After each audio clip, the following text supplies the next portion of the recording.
The dream of the end of the world. I woke up in an unfamiliar place.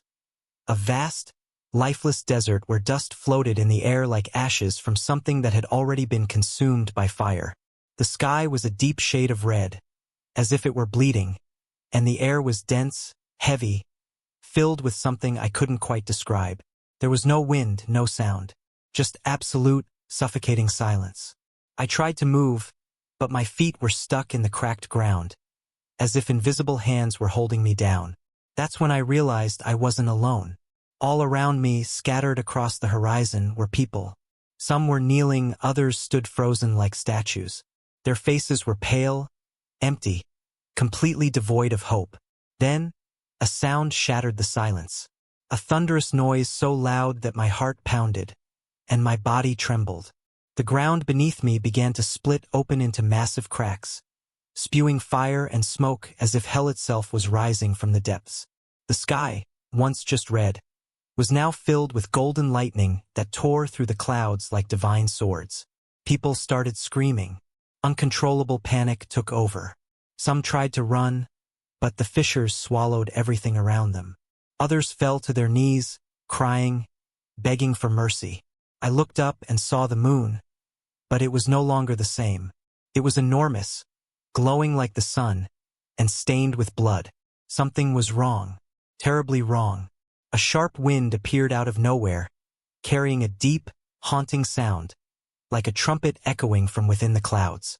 With every blast, my chest ached, as if something inside me was being torn away.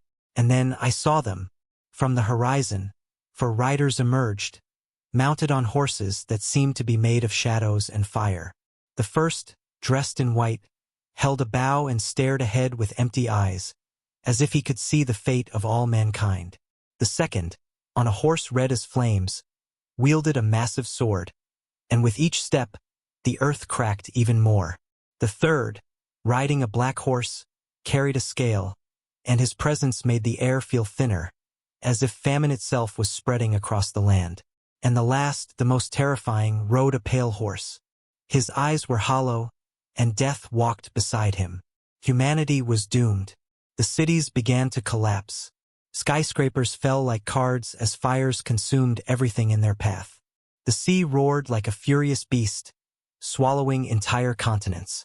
I saw people being dragged by giant waves while others were devoured by the ground itself.